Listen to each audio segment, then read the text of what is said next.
So this is the screen for Google's Gemini, very similar to ChatGPT. If we look at ChatGPT, it's a box with inputs. It's got model choosing, all that kind of thing, with a set of menu items on the left. In the case of ChatGPT, new chat, your library of chats you've done before, perhaps custom GPTs you might have used before, or some projects you might have been working on. Google Gemini is very, very similar. So you've got your new chat.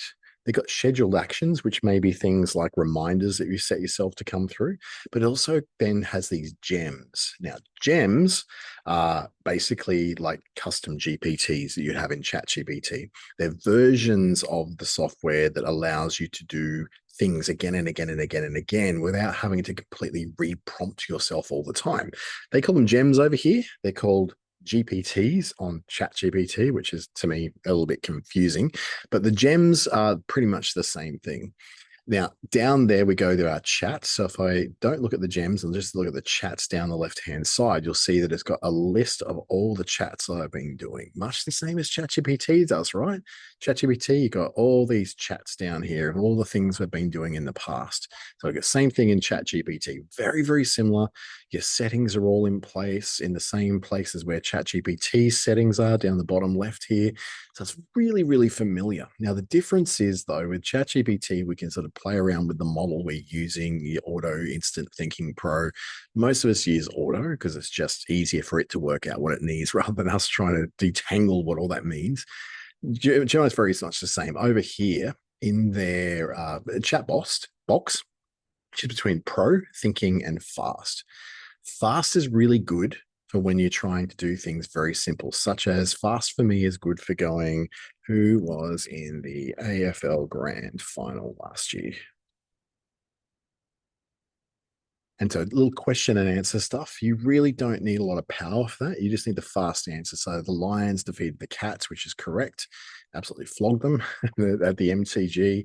Tightly contested, but then the Brisbane broke away to convincingly win. And it's got all the things of the crowds, the goal kickers, the Norm Smith medal, all that sort of thing.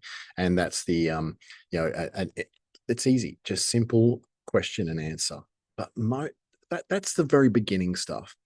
Where you might use things like thinking is where you want to go in multiple steps over something. Let's just say, for instance, I want to work out how to change my business positioning from aimed at consumers to aimed at businesses. And I want to step through what I would need to consider. So we're giving it instructions, not just for a question and answer, but to take us on a process, as I correct all my spelling in there. So the thinking then gives you sort of a blow-by-blow way of doing it. So transitioning a business, this is great. Okay, so it's coming up with the idea, the value proposition, the buying committee, the sales cycle, all this stuff, which is pretty good. A comparison summary. So now it's got a next step.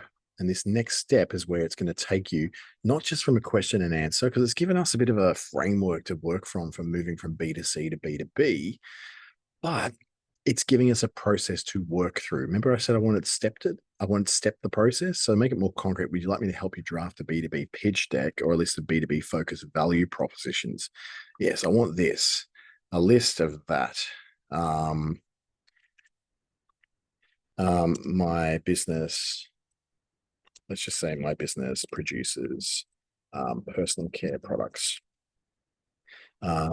like shampoo, conditioner, moisturizer, etc., infused with native bush foods. Oh gosh, typing in Australia. So again, a really basic sort of explanation of what the business is. That's a fascinating niche. It gives me a little bit of that. But then it's talking about, okay, here's maybe some propositions we can look at. So it's taking us through kind of like a brainstorming, I guess. We're brainstorming through the process of maybe considering going to this. So instead of like the business to consumer, the hook might be smell like the Australian back and nourish your hair. But the B2B approach would be enhance your guest sense of place with a premium and uniquely Australian sensory experience. There you go. And it justifies higher room rates and drives 5-star reviews. Very different focuses on what's important to those different customers. Smelling like the Australian outback, I don't know what that's supposed to smell like rotting kangaroo in the sun, but or if you go, this one is very much geared towards a corporate. Hotels, why it works, it gives you a rundown through it. And then it's going to give me at the end of this another next step. So, do you want to help me identify which specific B2B customer persona? Now, ChatGPT does all this as well. It's not like it's the only tool that does it, but the different approaches. So, this thinking model and the fast model, that's the difference. Fast is question and answer. Thinking is stepping through a process like brainstorming or mapping out some ideas or, basically collaborating to come out with some kind of answer. The pro is for much more advanced things. So, we'll go over and open a new chat and we'll go into pro. Now, Pro can do all of that. It can do the quick answers, it can do the lengthy stepping out of processes, but it can also then do more stuff like, for instance, coding. So I can say, design a website for a lawn mowing business in. I should just talk to this thing. That's what I usually do. Design me a website for a lawn mowing business in the eastern suburbs of Adelaide, as getting from like Blackburn and sort of up those areas. What I want to do is highlight that it's more about garden maintenance on an ongoing basis rather than just ad hoc garden cleans for people who've left their gardens alone for too long. My name is Bill, and my business is called Eastern Suburbs Lawn Maintenance. And my phone number is 0421 121 212.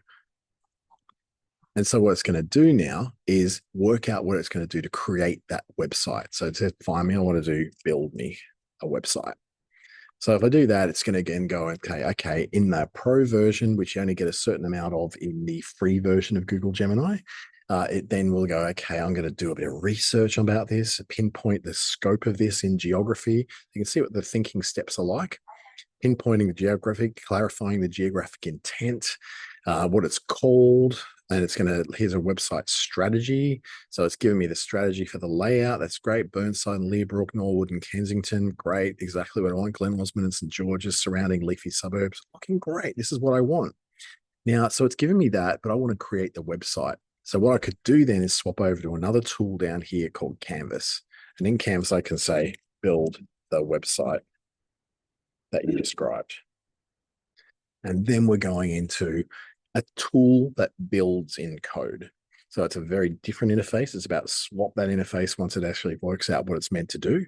And then it will show you a split screen showing you code on one side, the instructions on one side, code on the right, and then a preview window here, which when the code is written, so it'll be pretty quick because it's a very simple little project I've given it, it'll start producing that over there. So this is, the step-by-step. And look, ChatGPT does this as well. So does Claude. So does Perplexity to a degree. So it's not unique in this, but what these are things that are going to help you to be able to produce things more than just simply using it as a search engine. So you can jump from task to task, expand the tasks out and go further than just simply just going, I want to start a lawn mowing business. What should I know about that? We can go into, okay, I want to explore that. I want to do some market research, but then I also want to go and build the website for it. So it's almost finished. Here's the preview of our website. It's in a state that I can take that code and put it online. There we go. So we've got a website built for it. Not bad. That's pretty cool. It's got some spelling that I would like to address. Like, I want Australian spelling in there, and I might want to have some actual images in there, not just stripes. But that's a really good start. So I can take that and now host it on web server.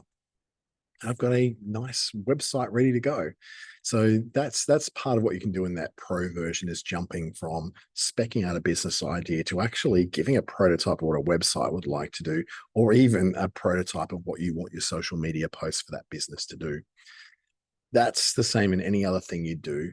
ChatGPT does a great job of that as well. I won't lie, it's pretty good. Where Google's Gemini tends to come into its own, though, is its image creation abilities. And the gems over here are really good at doing multi steps through some pretty complex things. So let's look at the image creation. So you get in pro version quite a few, and in the fast version, it'll do it quickly and you can still create the images, but they won't be quite as good. So let's just say, for instance, design me an infographic that's all about the best times of the year to travel to Geelong and the Surf Coast in Victoria. I'm looking for not too much information, but lots of graphics that makes it fun and interesting for a tourist to be able to read and engage with. So I haven't put in there things like ratio. So ratio will be 1 to 1 because I want it to be square. So this infographic it's going to build it out. It's going to do it pretty quickly, but it's not going to be the best infographic you've ever seen because we're not using the pro version. We're doing the fast version, which it doesn't go through quite as many design steps. So here we go. Bang, done. How cool is that? Really, really simple. Beaches, surfing festivals, autumn. So it's actually saying there's different times for different purposes. Really love what it did with that. So what I might want to do is change that to pro, and I say, give this more of a local landmark flavor. So it's giving me a very basic kind of, very cartoonish version in that fast version. Now I've gone to pro and I'm saying I want to give it more of a local landmark flavor. Let's see what it does. It should add a bit more detail and it'll possibly will get a little bit less cartoony and a bit more photographic, even though I haven't really laid that out. But it gives you some ideas about what you can do in there and the power of the pro version to just do things a little bit more thoroughly. So we're asking it to do a little bit.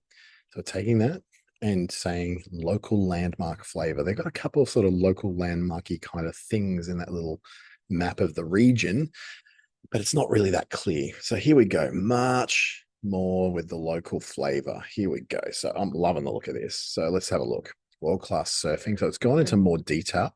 So beaches, surfing festival, warm weather. Well, it's gone world-class surfing, Torquay beach culture, waterfront bollards. So it's actually given us more local details. Great Ocean Road sign, the big lighthouse, building sandcastles in winter, the art gallery, which is and the waterfront carousel, all those sort of things. Spring is the wildflowers. It's given us a lot more to work with than what we had before. So it's much better. It's gone into much more detail. So you can take that and go, well, that's good enough on its own. What you need to notice about the images, though, it puts this watermark there. You can't remove that. That's permanently there. But let's just say I want to take that, not the address. I just want to take the whole image. I'm going to go into Canva. You can in Canva go and create a one-to-one image. So social media. I'm going to go square one. Is it going to give me an easy square one? Probably not, because we don't really do a lot of square posts on social media anymore, do we? Custom size, we're going to go maybe 1800 by 1800. Got one there. And I'm going to paste in the photo from Google Gemini. If I want to remove that little watermark on there, I can just as easily just pick up the color in, say, a shape or a rectangle or something like that, place it over there. And when I go to change the color of this, say here, I can then go pick out the color there, bang, it's done. Kinda, it's not perfect, but what I can do is then go, well, I can create a new color by selecting what the color is in there that I want to match it with. So it's not quite right, is it? So what I can do is I can use a plugin with my browser, and I won't go deeply into what this is, but it's safe to say it just helps me to create the exact color I'm looking for, which is that. And now fits much more seamlessly in there. So I've covered that up. So it's not particularly clear that I generated this in AI, even though most people look at this and go, yeah, I'm pretty sure you made that in AI, but it looks cute and it looks nice. So when you go and use that on social media, it doesn't have that immediate telltale sign that you created it in Google Gemini. And that will be on all the AI released images that you do. It'll have that little watermark.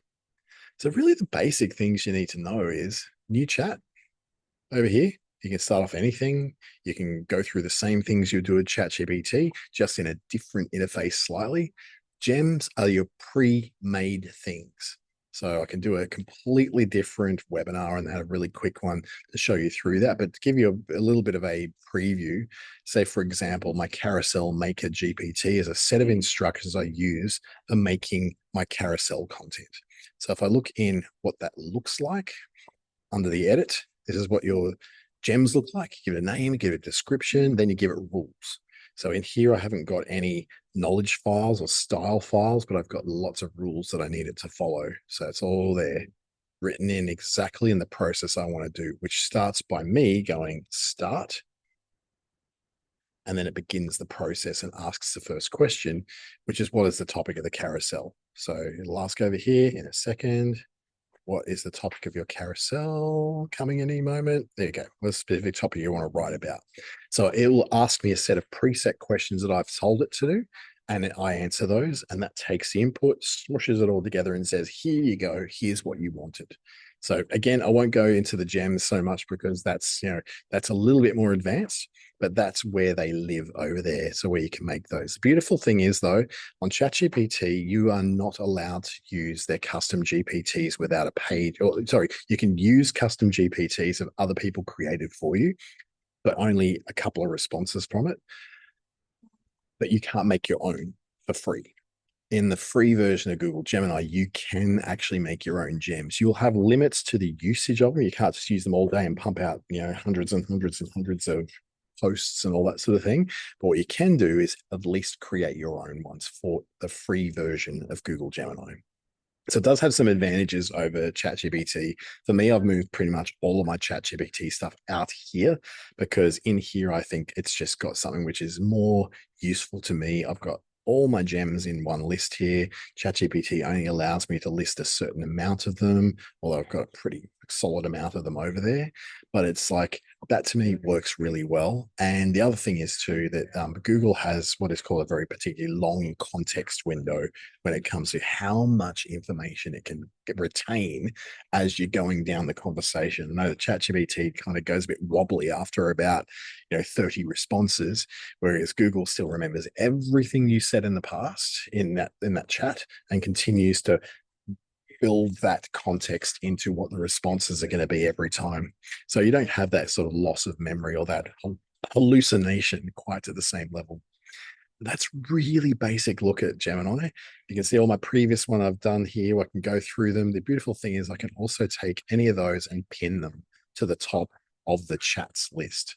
So you can do that with ChatGPT as well. Same with these gems. I've got quite a few gems I've created. So you've got like photos of me, Saturday Sprint, bookkeeper gem.